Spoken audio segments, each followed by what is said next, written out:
Namaste, everyone, and welcome to the first of 8 sessions we'll be having, and we're very lucky that you are all able to join us today. And these are 8 unique sessions on how to establish democracy in business. And we're very lucky that this event is being sponsored by Dr. Ashish Sachinji. And we are extremely lucky to have Sri Jeffrey Armstrong as our speaker for the next 8 sessions. And a bit of housekeeping, a humble request to everyone to please keep the mics muted. You can always message on the chat and ask any of the questions you may have.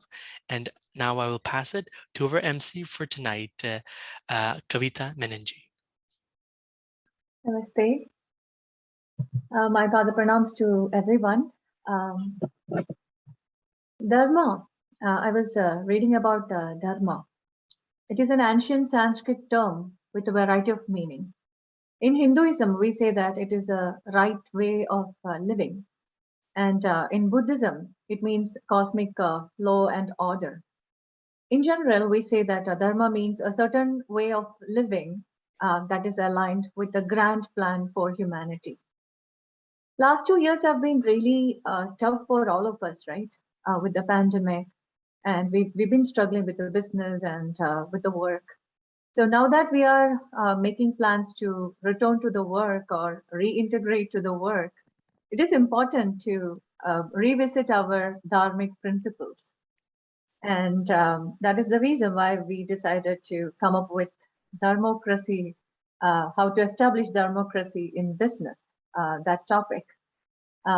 So I'm more than happy to actually be a part of this series, and thank you for this hosting opportunity. And I would really like to welcome all of you once again. And before we begin, I would really like to take this opportunity to thank our sponsors for their gracious contributions, without which these events won't be possible. So let me first introduce Dr. Ashish Sachinji. Namaste. Namaste, Ashish ji. Namaskar. Namaste. I will say a few words about you. Dr. Ashish Sachinji holds a doctor's degree in veterinary medicine, and he holds a PhD. He's a director at North America Technologies and Business INC, and has been involved with toxicological sciences for more than 20 years in both the university and industrial settings. He wants to use his personal and professional experiences and knowledge for policy and governance to create the most advantageous impact for scientific, technological, and business development. We're more than happy to have you on board, Ashish ji. Thank you. Thank you so much. Okay, yes, thank you so much. Namaste, everyone. And thank you, Kavita ji, for such a warm introduction. So we are starting with the first of the 8 sessions on the role of Dharma in business. And so it is a real privilege for me to be here. You already mentioned, my name is Dr. Ashish Sachan.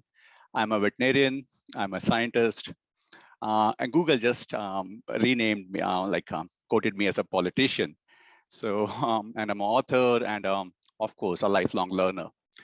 And I've been involved with toxicological sciences, I think for a long, long time now. I guess it was since 1996. I was born in New Delhi, India, and I moved to USA for my graduate studies, completed my PhD from Iowa State University, and I'm living in Guelph since 2013 with my wonderful wife, Dr. Amita Sachin, and 2 teenage kids, Sarah and Aryan. Just in case, if you would like to know more about or contact me through, you can contact me through LinkedIn or Marky's website. I think Marshiji has kindly put that link on the chat box or the message board. And today, really, it's an immense honor to be the part of this event, the first session of the series of discussions on the importance of Dharma in business. And as the title indicates, how to establish Dharmocracy in business. I really congratulate Canadian Hindu Chamber of Commerce, its president, Mr. Naresh Chawla ji, and the very passionate and dedicated team for helping organize such an important event. It's not surprising, actually CHCC is a brand new organization. It's hardly 3 months, it's just 3 months old, and it's already enriching the lives of everyone to create sustainable business environments, to establish greater Indo-Canadian business partnerships, and making Canada such a wonderful place to live, work, and do business. It is first of the 8 sessions today, I guess, and I wish this event all the success. I'm sure Sri Jeffrey Armstrong ji will guide us and take us into the journey of age-old wisdom of Vedic knowledge, and how the principles of Hindu Dharma play an indispensable and integral role in the modern day business environments. So it's such a pleasure to welcome Sri Jeffrey Armstrong ji. The floor is all yours, sir. Thank you, Ashish ji. We are also thankful to Atit ji of Vedic Roots for his support and dedication. Vedic Roots is an official TDSB recognized and first Vedic school in Canada. So he is not going to speak today. Sonam Agarwal ji has joined and she's going to say a few words to us. Sonam ji, namaste. Namaste, and thank you so much for having me here today. I'm very grateful to CHCC for this wonderful opportunity and for creating this forum. Vedic Roots is a nonprofit organization registered for the cause of creating a revolution in education for young children based on Vedic principles. And as all of you, very learned people have been talking about, that our Dharma, the Vedic culture is so unique that not only we have our spiritual values which govern our personal lives, but they give a framework in which we can do business, a framework for personality development, and other teachings which are universally applicable to everybody. And taking from that, in Vedic Roots, we take principles of Panchakosh development, which is the development of a child from the early ages of 18 months going up to the elementary school. We started the school, I started the school with 3 children 5 years ago, and today we have a licensed preschool facility in Scarborough, and we also have an elementary program that goes up to grade 4, and we're slowly developing as our older children are growing up. Our core mission is to provide academic excellence, but holistic development along with it, which is based on Vedic principles. So our children not only learn the contemporary Ontario curriculum, but they're introduced to things like a completely Ayurvedic diet, which nourishes them during their younger years, exposure and to the Vedic principles, celebration of Vedic Bharatiya festivals, understanding and appreciation of our Vedic history. Our goal is that our children take pride in the Vedic heritage that has been given to them, and that a tree, and they grow up and blossom as a tree which is deeply connected to its roots, because only a tree that is connected to the roots can grow up and give shade and shelter to others. So our hope for the children of today, who are the leaders of tomorrow, is that we nourish them not only with academic excellence, not only with all the titles that you put before your name, but actually with deep-rooted spiritual values from our timeless Vedic tradition. We have a full-time preschool, an elementary school. We have camps and weekend programs for all these children. And we're just very grateful to be amongst all of you today. If anybody would like to get in touch with us, I think our contact information has been posted. The website has been posted.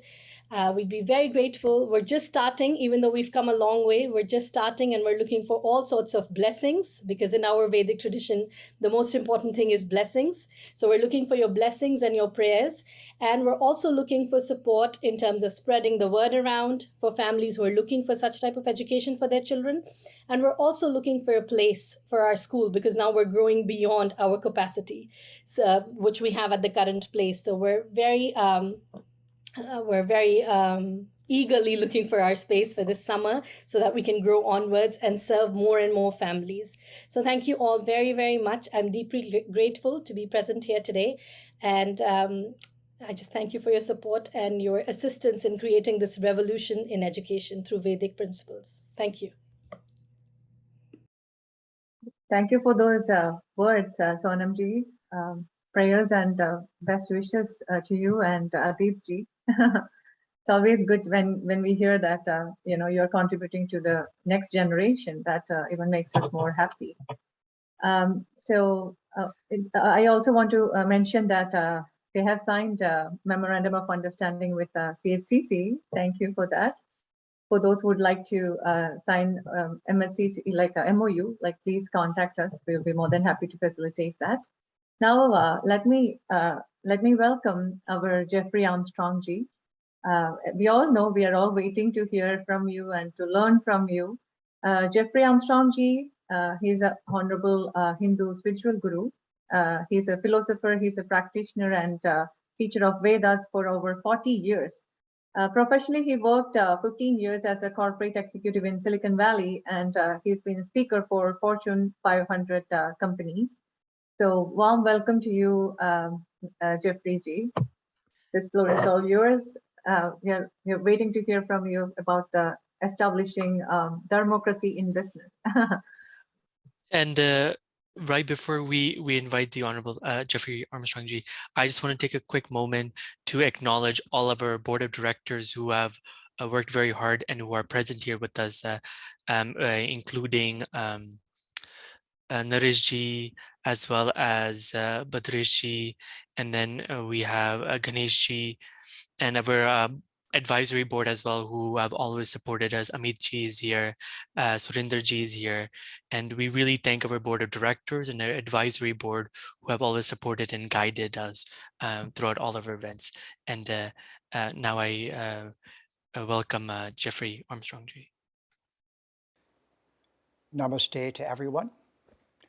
Pranams. It is a great pleasure and honor to be with you today in this historic moment as the Vedic civilization, the Vedic culture, which comes from the Sanskrit kula, is deepening its root structure in Western civilization and now going to become an influence, a deeply dharmic and responsible influence in how the world consumes and produces everything that we use from day to day, a pivotal topic in the world of Dharma.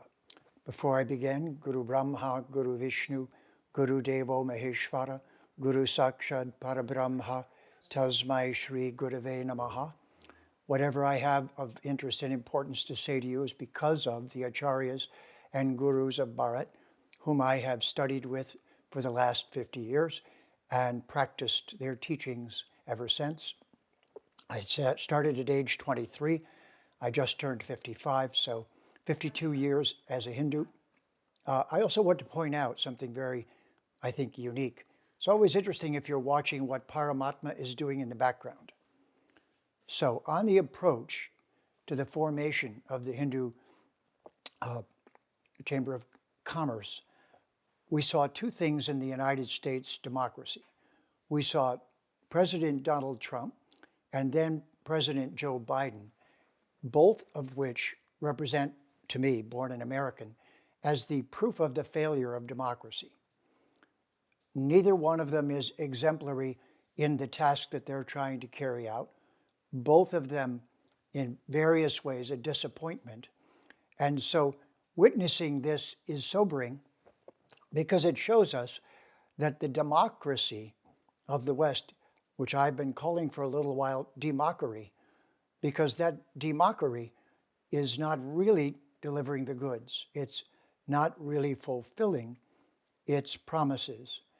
And so coinciding with this historical moment is something else I don't know if you've noticed, but the Pope was just apologizing to some First Nations cultures who were visiting the Vatican. Well, it was a halfway apology. It wasn't really an apology. Be like the British apologizing to Bharat for what they did and how much money they took and how many things they stole and all the chaos and damage they caused. It takes a bit more than an apology. It takes some deep conversation. But that this is coinciding with our gathering, symbolizing the landing of the Dharma culture as a method of interacting with Mother Earth. So for that, we need to do one more thing. I won't chant the Sanskrit mantra all the way through, but yasyam samudra bhuta sindurabo, yasyam bandam prishtaya sambhavu, yasyam idam jinvati pranadeva. It's from the Atharva Veda to Mata Bhumi, where all of us should, as followers of the Hindu tradition, be considering that whenever we do any enterprise, we're doing it in such a way that pleases Mata Bhumi. After all, we are humans. Humans is from the word bhumi. I don't know if you know that, but it's B-H-U-M-A, and they dropped the B and got humans, and humus, the earth, the soil of the earth. So we are bhumi beings, are we not? And as such, an enterprise such as you are all now instigating is not only an opportunity to have the expatriate community of the Hindu culture flourish, but it's also an opportunity for you all and us all to be acharyas and to interact with Mata Bhumi in a different way. And someone alluded to it momentarily ago, and it is, the culture is 7 generations in the past, we're grateful. 7 generations in the future, we're careful. We show our constant gratitude to our pitris who came before us. We see ourselves in a continuity of lineage. We feel obliged to them for all that they have done for us.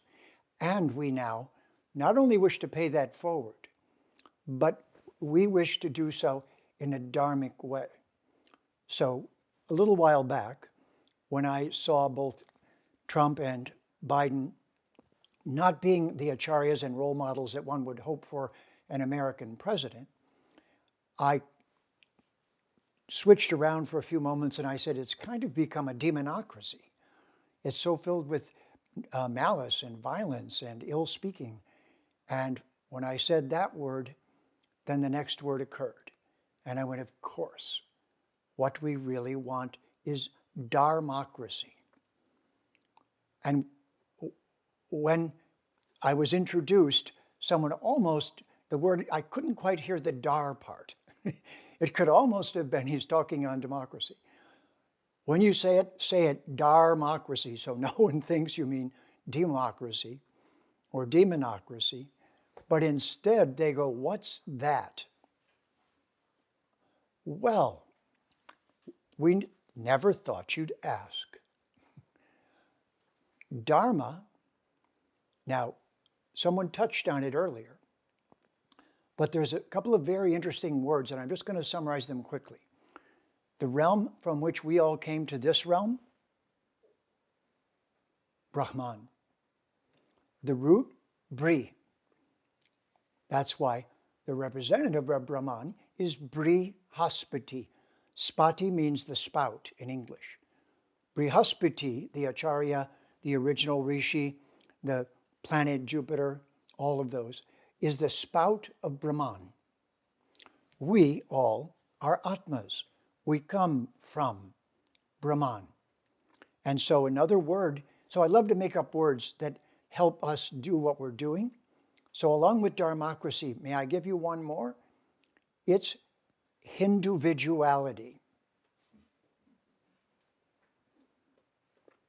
What we want is Hinduviduality.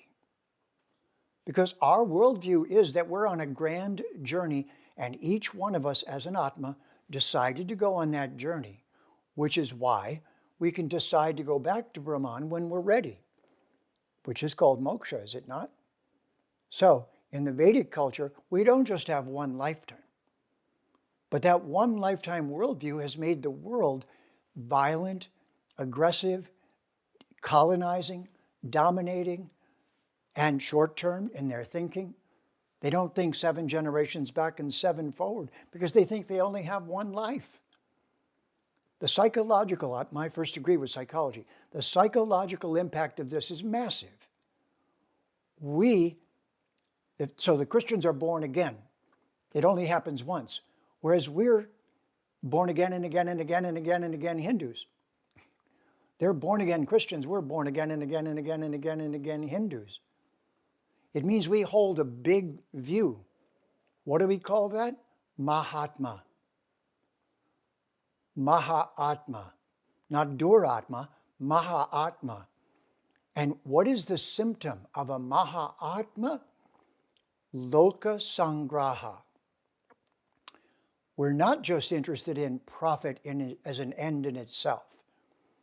So the other word that I modified recently is the word entrepreneur. Entrepreneur, do you remember, you must know, that corporations in most places in the world, their charter is just to make profit. They're answerable to the board of directors to make profit. So they're profit-only enterprises. So then, please tell me, what happened to Dharma? What happened to 7 generations? What happened to ecology? What happened to making sure the world isn't destroyed in 10 generations by taking too much and leaving trash behind? So anyone proposing to do what you're doing, which is to produce, you are the Vaishya community. You weren't born into it, you decided to do it. You might have been born into it also. It's not by birth, is it? It's by ability. It's by skill. So the real issue here is Brahman, Briha, becomes the Ritam, the Ri. That same Ri, the Ritam is all the laws of nature. Great. So now, the planet is a person, Mata Bhumi.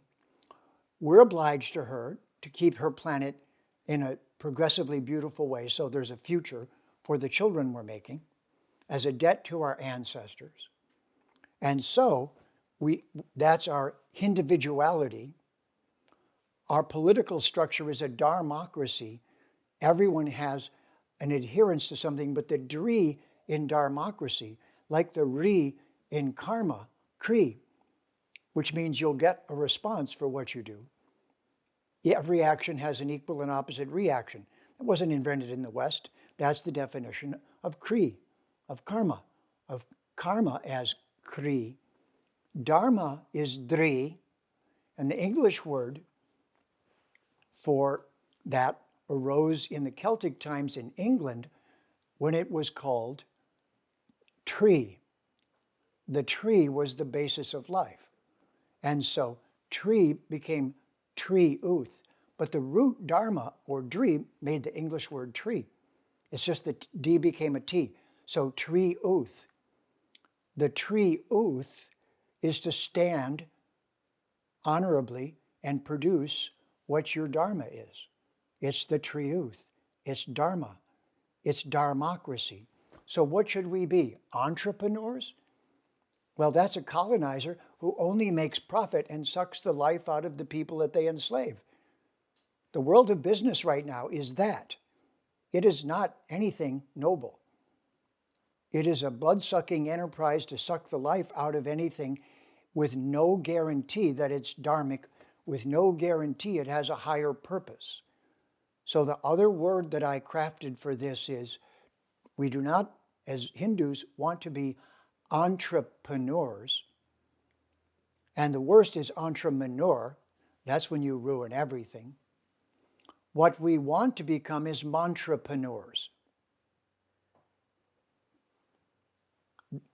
You, as representatives of the Vedic Hindu Sanatana Dharma culture, have a golden opportunity right now to demonstrate as acharyas how to take from and give back, how to circulate.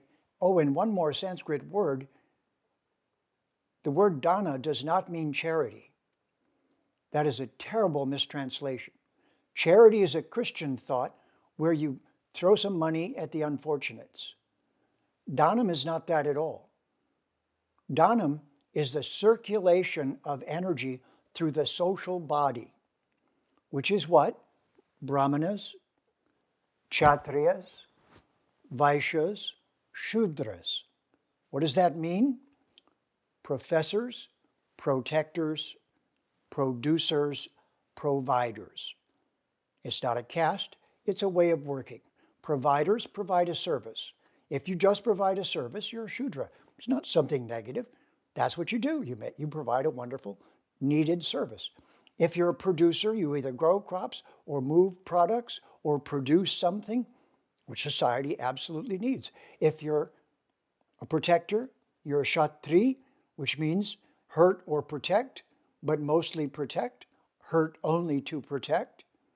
And then Brahmana means Briha, Brihaspati, a spout of and an example of Brahman. So without belaboring these points, I'm just giving you some stimulation linguistically so you see that we have an opportunity right now. I'm excited to be able to help empower you to speak in a different way, because I'm an etymologist and a linguist, and I'm working on the linguistic part of this, because you see, we're actually, whatever we do requires to be programmed. The way we speak about it is us programming it. And we're programming the world to learn through what we're doing and see it a particular way. This is what we do in marketing. That's what I did in Silicon Valley. I did sales and marketing. So I learned this in a practical sense. You name the product, you identify the product, you understand its proper use, you understand the psychology of whoever wants it and will use it. But what's the last piece? In the big picture has been missing. That's as far as it goes. You get profit, you go home, and you spend the money. That's the problem with the world right now. They go home, spend the money, and forget about everything else. Right now, you are poised, we are poised, but especially you, to be thought leaders in a new enterprise that speaks publicly of its purpose, which is to make a way for everyone to go forward right now and thrive and prosper. Dhanam, to make sure that the energy of what you produce is circulated throughout the social body so that everyone benefits, not as charity, but because they're engaged properly. That means employed properly, doing what they're meant for. That means eating healthy food. That means having healthy alternatives. It means a myriad of things that the producers, the Vaishya community, is the heart and center of. An army runs on its belly. You are the belly. And you are either going to put poison in that belly or eat lots of dead animals and put them in that belly, or alcohol or drugs or whatever you advertise for consumption. And your personal example will be take whatever you can, spend the money however you want, or it will be learn to articulate in English the higher principles of the Vedic Sanatana Dharma, Dharmic culture, adhering to the Ritam, showing this to the world in such a soft and wonderful way that they want it, not to convert them. So the other part of this is, in the Vedic Dharma, there is no conversion and no coercion. What there is friendly conversation. So my proposal to you is the friendly conversation as the Vedic culture. All of you are in diaspora, as far as I'm concerned, as acharyas. You can say a myriad of other things. Oh, well, the English conquered India and everyone had to leave. Yes, but what they brought with them was yoga. Don't you see it? I saw it in my youth. In the 60s, we all looked around and said, you're destroying the world. One of the first things I remember was the US dropping atomic bombs on Hiroshima and Nagasaki. I cried for weeks about that. I couldn't understand how they could harm so many innocent people. Is that dharmic? Would any Kshatriya do that?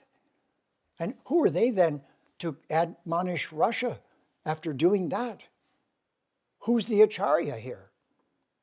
So we need acharyas, and you have taken birth in this position with all the intelligence and abilities and dynamism and multilingual. You have so much to give right now to this historical moment.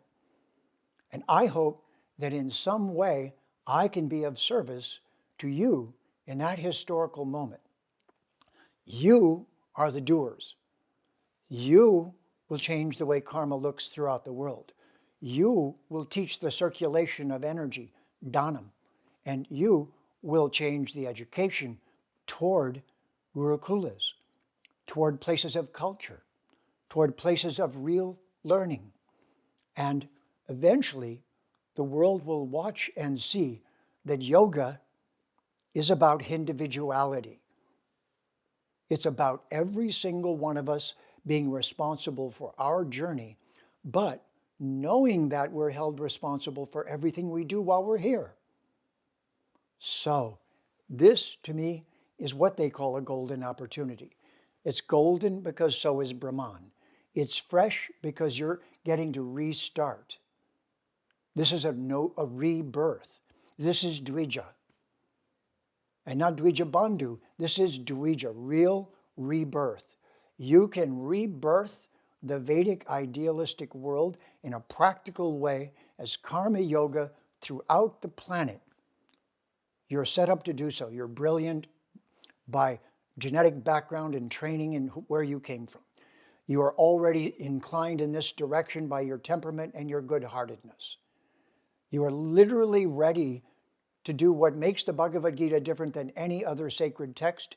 Bhagavan says to Arjuna, I'm telling you this because you are my best friend.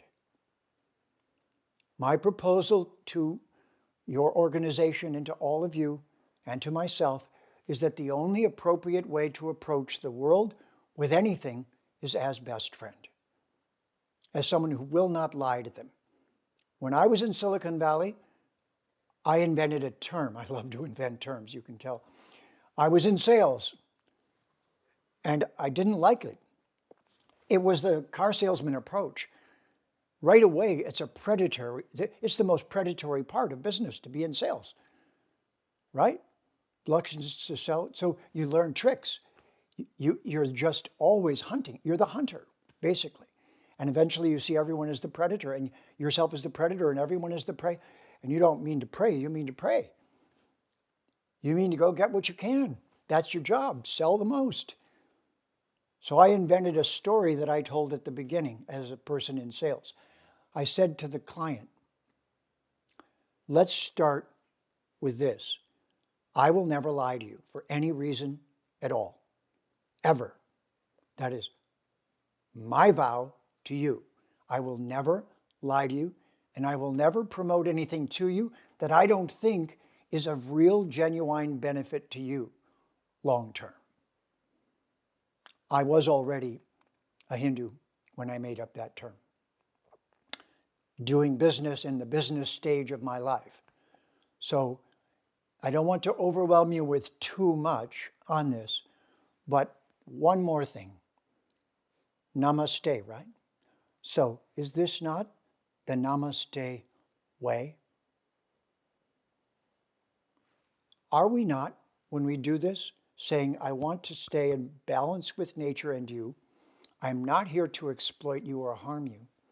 I acknowledge that you're a divine being, a sacred being. See yourself as you wish, but how I see you is that way. You're an Atma on a long journey, and I respect all of you, even my enemy, so-called. They think they're my enemy. So in this new Dharmocracy, as mantrapreneurs, you have an opportunity to fuel the revival of the Hindu Vedic Sanatana Dharma renaissance of Vedic culture.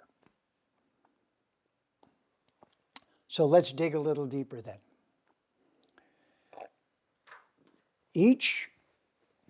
Let's put it a different way.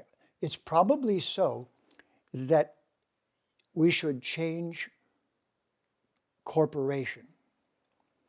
I used to call it corpsoration, that dead place I go each day. So since we're trying to do something different, it's just like there's education and deducation. So perhaps our corporations are sanghas. Perhaps they're sacred agreements coming together. I want to just give you a little preface. I didn't know if I'd have time to do this. When I mentioned that the Pope was just apologizing, and this was a very timely prelude to this meeting that we're having, and to the enterprise that you're moving forward, and you, being the representatives of Bharat, the Dharmic culture par excellence, who doesn't want to exploit but to cooperate with the laws of nature. Your presence and you forming this association is you coming back from previous lives and saying, someday we're going to fix this. Someday we're going to overcome this. You can be sure. In previous lives, you and I, we were all in the midst of that fracas that's been going on. And you came back and said, I'm going to do this differently. I'm going to do this dharmically. I'm going to undo the damage of the colonial era. And the last part of this that I want to share with you is that the feminine divine is the other missing vitamin in Western civilization. And I already know that the way you do business is going to disprove that, and she's going to come back. She is on her way back. I call these the missing vitamins in Western civilization. God is male.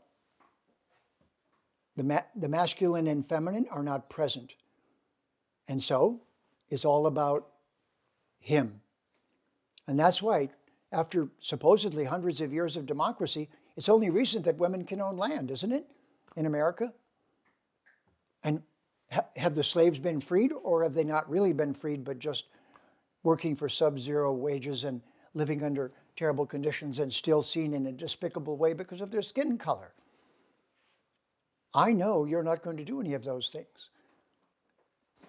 I hope that you will see this as the opportunity, the historical moment that I think it is, while you're pursuing the enterprises as you must. And if we can do this, if I can be of assistance, and if you can do it, and if together we can do this, then knowingly from the beginning, this will be what you might call the influx of the missing vitamins that our planet needs. And you will be acharyas of how to interact with nature and recycle, how to take out and put back, take out and put back, because that is the essence of the Dharmic culture. Let me give you a word meaning that you may or may not know. Dhritarashtra. What was his problem? I mean, physically. He was blind, wasn't he? Oh, that's interesting. Drita, Drishti, Rashtra. I think Rashtra has something to do with the land.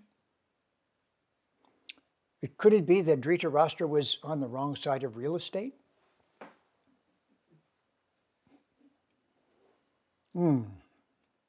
So, was he the original slumlord?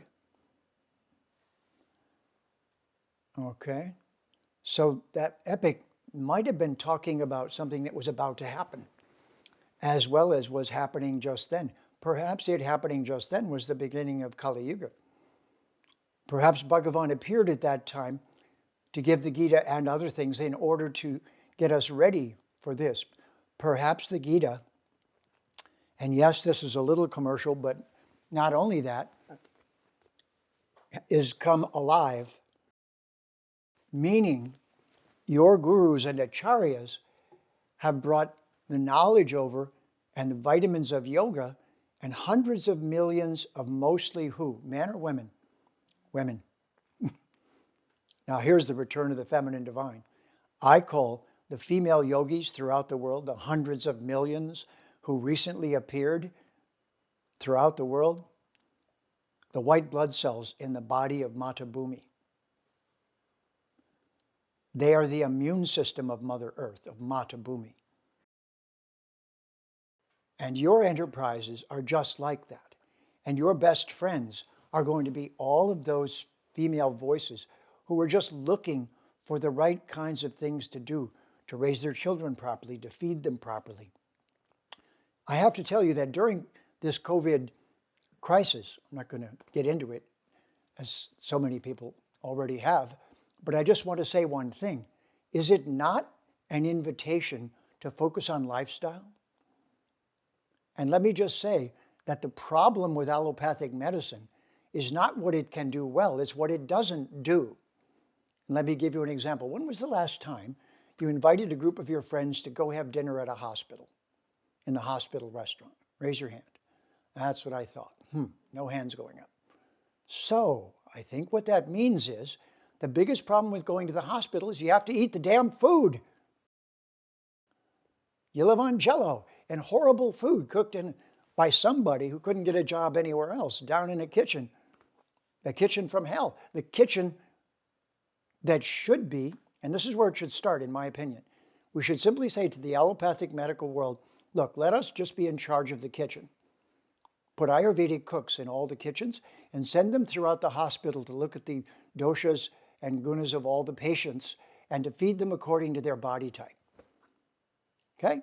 We won't say another thing negative about allopathic medicine. Just let the Hindu community be in charge of your diet, please. Same thing to the Hindu ladies. If you will, just go out in the community, find all the yoga places where all the females are learning yoga, and volunteer to teach them Indian cooking / Ayurvedic cooking. Just go and tell them, by the way, we have cooking classes, come and join us. They'll love it. They'll get to know you. They'll friend with you. They'll girlfriend with you. They'll best friend with you. And that's, again, the next step, because Matabhumi's running this. And for all of us in the masculine body, it's very important to know this. Make Matabhumi the bumper sticker. Make her the lead of this. Because at this point, the time for enterprise is past. Or the time for entrepreneurs is past. But the time for enterprise that is mantrapreneur, that sees the 7-generation future for the planet, talks about it, and enacts it, and lives it, and demonstrates it in visible, newsworthy ways, and brings the lifestyle into focus.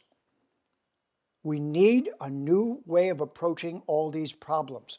So the most important thing I can say to you, because I've been thinking about all of these things for most of my life, because I came in from the cold. I was let in by your gurus and acharyas, and they fed me what was missing. And what I say to you now is, if you be very conscious that you're of course going to make a profit, that's what Vaishyas do. They're going to have a crop that's bountiful. Being bountiful and beautiful are two different things. If you can be both, beautiful and bountiful, dharmic and successful economically, and with the dana working on all sides, and with what's the last one? With the devas being recognized, Matabhumi is just the beginning. Look, the devas are just all the employees in the universe. Why is this so difficult for the Western world to understand? It's not complicated. If you have a corporation, how many employees do you have and how many CEOs? Wait a minute, one CEO and thousands of employees. Well then, we've got a universe. It's a huge enterprise. And there's thousands of employees that are called the devas and devis. That's an intelligent way to look at the universe. An empty universe is an unintelligent way to look at it. It's a huge corporation. It's a corporation, isn't it? But they're not corpses. It's a corporation of living beings. And so when we do the yajna, the Agnihotra, aren't we saying to the devas, Tapasya, Svadhyaya, Ishvara Pranidan? We're saying to the devas, I'm going to cooperate with you. I'm going to recycle. I'll finish with this. You know the last thing you do at the end of the Agnihotra Yajna? Think for a moment. What's the last thing you do? Think, think, think. Now you should have concluded what it is. Now I'll tell you the secret. You put the ashes of the fire into the garden. If you don't do that, the crops will have no nutrients next year. And third generation of eating crops with no nutrients will be idiots. And in the Bible, they say this. The sins of the parents will be visited on the children in the third and fourth generation means if you don't put the ashes back in the soil, if you don't work in a circular dharmic way, you'll destroy the world in no time. Your children will be the ones who are damaged. End of the 7th generation. So, my beloveds, thank you for listening. I'm going to pass the microphone back for Q&A. And it's such an honor for me to be here. And if I said too much, it's because I'm so excited to be in your presence. But I hope what I said was beneficial. Thank you and namaste. Rubio Nama. It was enlightening to listen to you, Jeffrey G. So many relevant points that you spoke today. And one person has written a question here. I will just read it out. Paridas has written, do you have any tips on applying principles of dharmic living in professional workplaces, academic environments that are systemically driven by colonizer narratives? Yes. I would love to be of assistance in that. I have a term for that. I call it deducation rather than education. What most people don't know is that the word education comes from the Sanskrit adhikari, which means the readiness for learning after many lifetimes. So what you may or may not know is I'm a Jyotishi, and I have been since 1973. I was the first Caucasian Jyotishi in North America. And so in Jyotish, we understand how to look at the gunas and doshas and the karmas of a particular person and use that as a kind of psychoanalytic language to discuss how to interact with him in a more personal fashion. So it's a very important principle what you're articulating and asking about. And the bringing back of this adhikari in Greek became edukari. So adhikari means, are you ready for it this lifetime? Edukari in Greek means drawing out what's inside. And education means dumping a bunch of useless information on top of.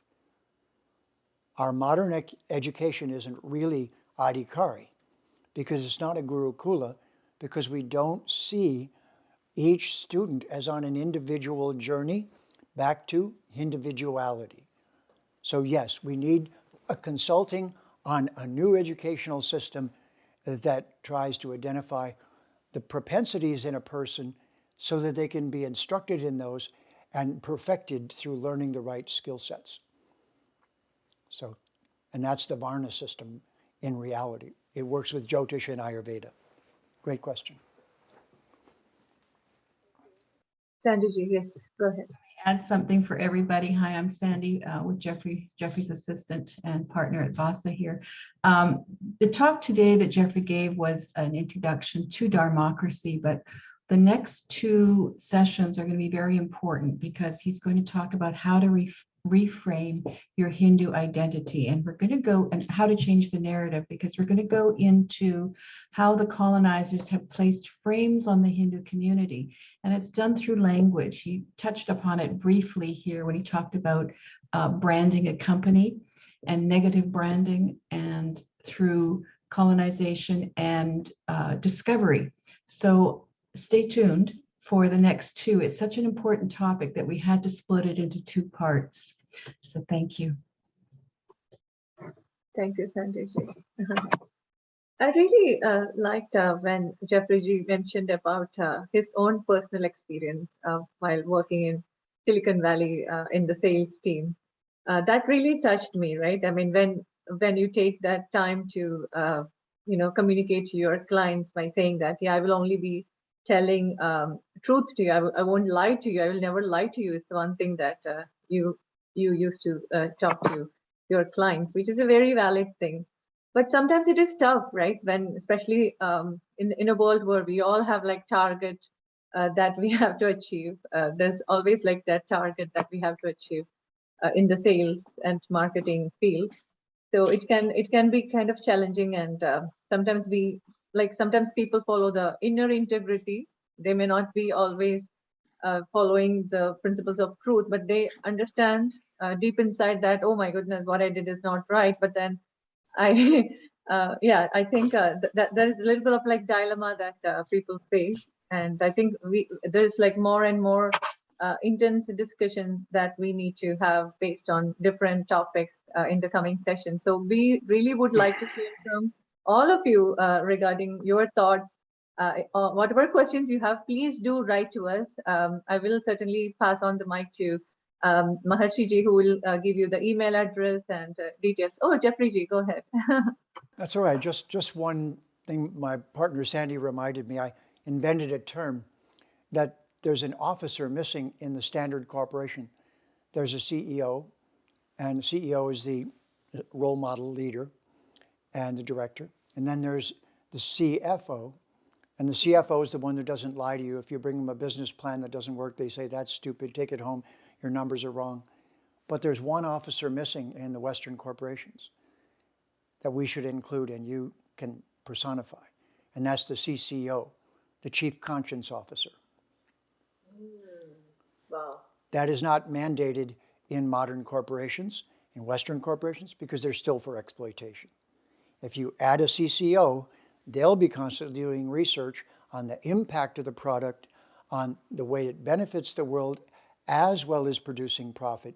And with that department working, we'll have, there's a saying in yoga that both wings of the bird are needed in order to fly. So you need karma and you need jnana, and then you need bhakti.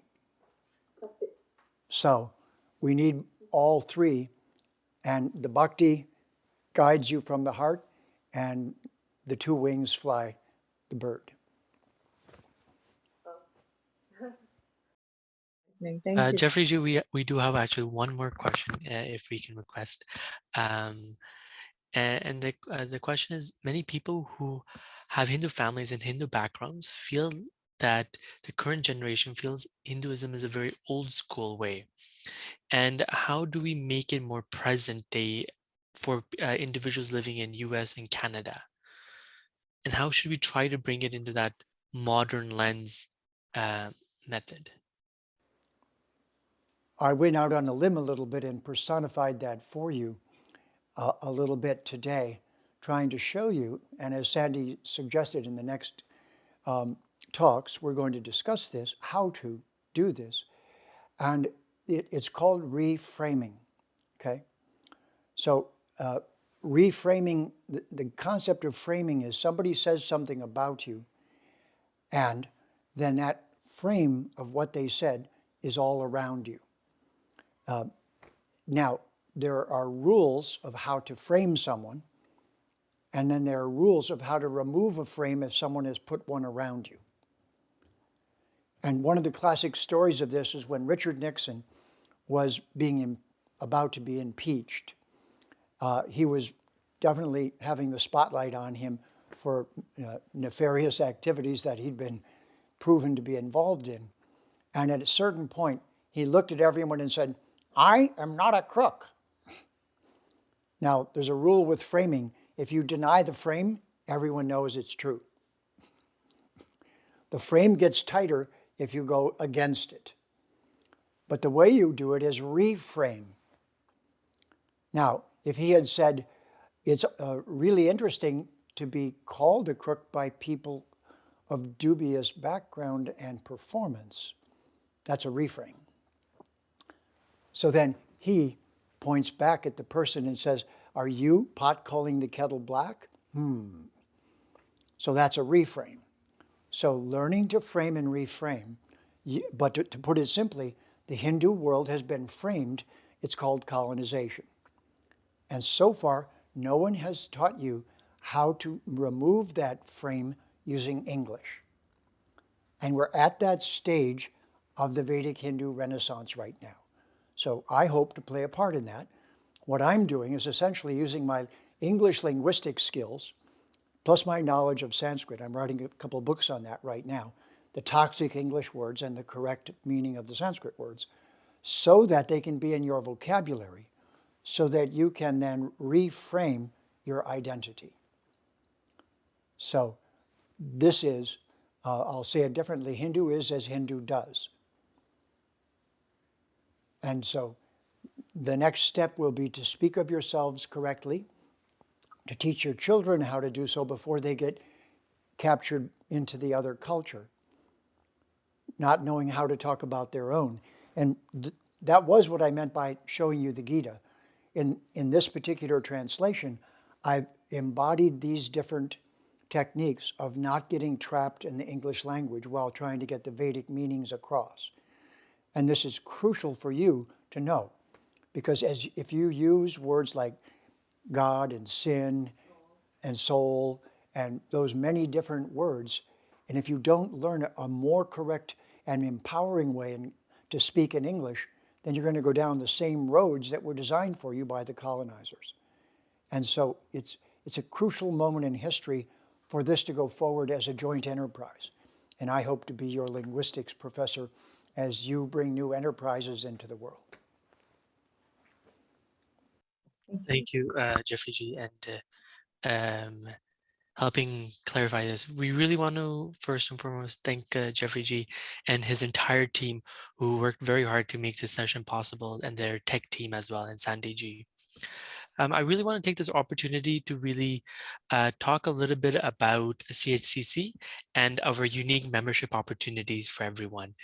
We do have 4 different types of memberships. We have the general member, we have youth membership, as well as life members and corporate members. Like, Canadian Hindu Chamber of Commerce is doing many of these unique sessions and events that help bring and bridge our Hindu values to the entrepreneurial professional world. And that's some of the many things we will be working on. I'm very excited to also mention that we are having another event on April 22nd at 8 p.m. till 9 p.m. And this event will be about inheritance services and needs for properties and assets in India. And so if you have any assets or properties and want to learn more about the inheritance process, this event is perfect for you and you should join us. More information will be sent through emails and our chats.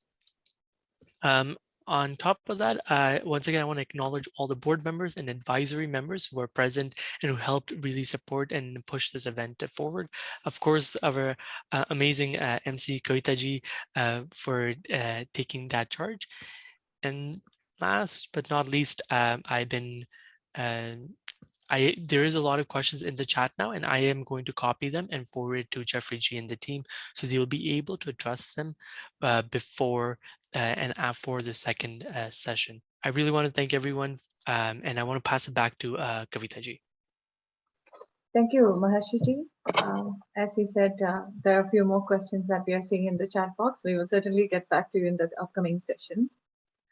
One thing which actually struck me is the thought that he has, shared with us today. Through these 8 series, upcoming series that we are going to organize, we are really, hoping that we will be able to help create those thoughtful leaders who will make a way forward to people so that everyone can benefit out of that. So please stay tuned and please be with us, support us. We are really looking forward to getting the support from the sponsors as well. So that is one request that we have from our end. And our next session is also going to be the second part of the same subject line as Sandy just mentioned. This was just an introductory piece of the establishing Dharmocracy. The second part will also be, we will be certainly speaking about that. Anything you want to add, Sandy ji, before we conclude? No, thank you. It was really wonderful for you to invite us, and Jeffrey and I are quite honored to be able to put this program together for you. So thank you very much for everyone who participated. Thank you. Thank you so much for your time, Jeffrey ji, and we are really looking forward to learning from you every month. So thank you everyone for your time. Namaskar. It's been a great honor to be with you today, and I'm very excited by it. I hope you could feel my enthusiasm. And I just want to end with one more word, and that is Manu. Human beings, Bhumi beings, Bhuman beings, are also called mankind, which unfortunately is interpreted as male kind. But the word is Manusya, and it was mistranslated into English. Humankind is not mankind. It is those beings with manas, thinking, feeling, willing, and memory. They are mind kind, not mankind. And therefore, we should not use that prejudicial term, but we should say manas kind. We're the kind who can think, feel, will, plan for the future, held accountable for what we do. We're Dharmic. We're trying to have a Dharmocracy. Thank you very much.